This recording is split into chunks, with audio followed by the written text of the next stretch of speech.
There are many ways to buy Yu-Gi-Oh cards: core booster packs, starter and structured decks, megatins, etc. One of the oldest and unique ways in the TCG was via tournament packs. On top of that, there were packs released specifically to feature reprints, allowing players the opportunity to obtain valuable cards in an easier fashion. So in this video, we will be discussing the retro history of both the tournament packs and reprint packs in Dark Beginning and Dark Revelation. Let's see why this avenue of old school Yu-Gi-Oh is so interesting and worth talking about. It's time to enter the draw phase and get started. Want to support Janjo? Get your name in videos or request content for the channel? Then check out my Patreon for exclusive perks, content, and stretch goals.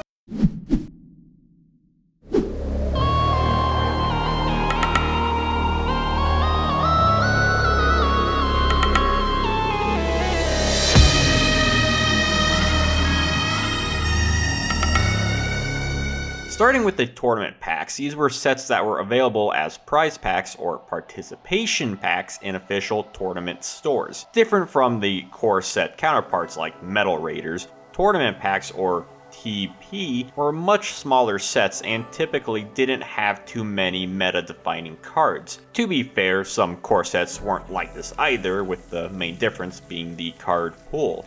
Tournament Pack Season 1, or TP1, was released on September 1st, 2002, and only 30 cards were in it, and for comparison, the core set released around then would have been Spell Ruler with a card pool of 104 cards. Plus, a pack of TP1 would only give you 3 cards, as opposed to Spell Ruler giving you 9. It was clear that TP was a special prize that would act as enticement to go to your locals or other tourneys and spend money playing Yu-Gi-Oh in an official setting.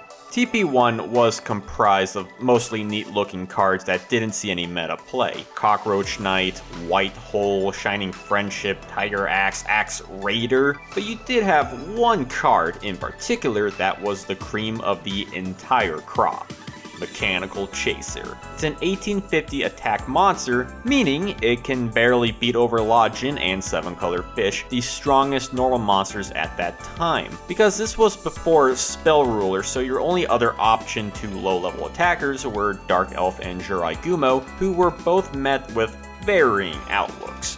Chaser would greatly affect the would-be format, and some people do play Critter format with Chaser. However, considering it was the ultra rare of the set and was a special pack that only gave you 3 cards per pack again, the odds of getting a playset at the time would have been very difficult, more so for everyone to have them for play. Thus, typically, people don't play Mechanical Chaser in Critter format.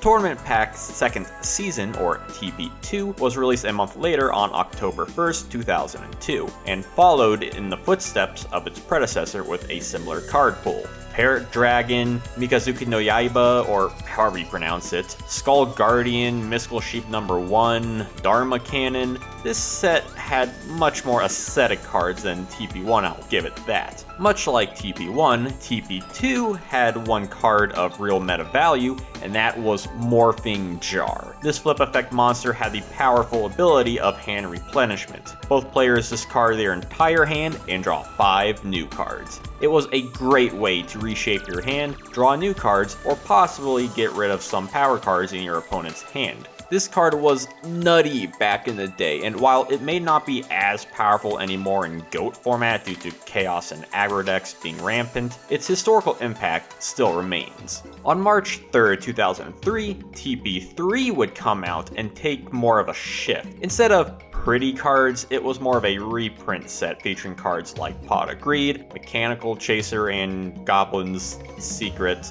Remedy. Man, we could have had a super rare Ukazi. Key card here would be Needle Worm, a flip monster who makes your opponent send the top 5 cards of their deck to the grave. Mainly used for gimmicky deck destruction decks and would act as a sort of evil brother to Morphing Jar in a way. The rest of the original line of tournament packs, up until TP8, would continue the trend of reprints and former OCG exclusive cards before getting rebranded to Championship packs in November 2006 and rebranded every now and again to Turbo packs, Astral packs, and OTS tournament packs. Tournament packs in general have a lot of nostalgia to them for being around since the premiere year of Yu-Gi-Oh! In the West, as well as introducing certain power cards and its wide variety of cool art of cards that didn't really fit anywhere else in the spare core set releases in the TCG. Moving on to the more specified reprint sets, we have to start off with is Dark Beginning, released in the US on October 12, 2004. Unlike tournament packs, these were bigger sets, being released more publicly. It contains many reprints from the sets Legend of Blue Eyes White Dragon through to Labyrinth of Nightmare, spanning roughly a year and a half. Although many reprints were a downgrade in rarity, the availability of having these cards for more players was greatly welcome, a trend that would continue to this day.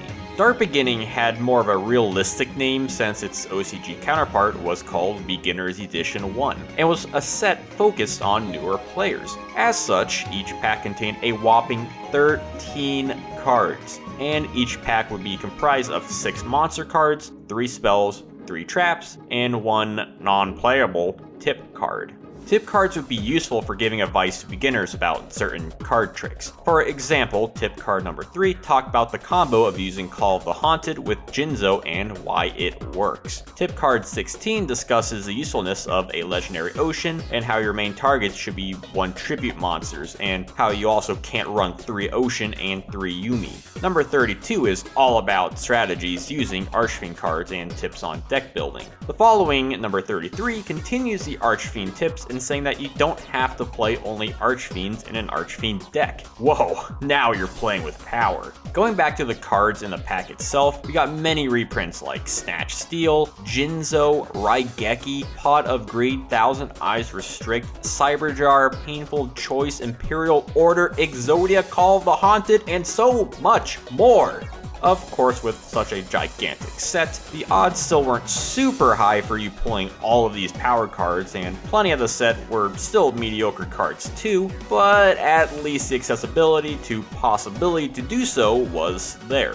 Dark Revelation would follow in March 19, 2005 in the US, and will contain cards mostly between Pharaonic Guardian to Dark Crisis, spanning the later half of 2003 Yu-Gi-Oh! Lava Golem, Breaker the Magic Warrior, Necro Valley, Reflect Bounder, and DD Warrior Lady, Tribe Infecting Virus, among many others would be at your disposal. And Dark Beginning 2 would follow in July 27, 2005, with even more reprints of everything between Labyrinth of Nightmare and Pharaonic Guardian, closing the gap between Beginnings 1 and Revelation. Although I wonder why this wasn't released before Revelation, given the card pool was earlier, but I guess they wanted to reprint some of the newer cards quicker. Anyway, big cards in the set would be Kaiku the Ghost Destroyer, Bazoo the Soul Eater, Blade Knight, Solemn Judgment, Injection Fairy Lily, Mirror Force, Heavy Storm, Vampire Lord, all of course among many others. Both sets would also include tip cards as well.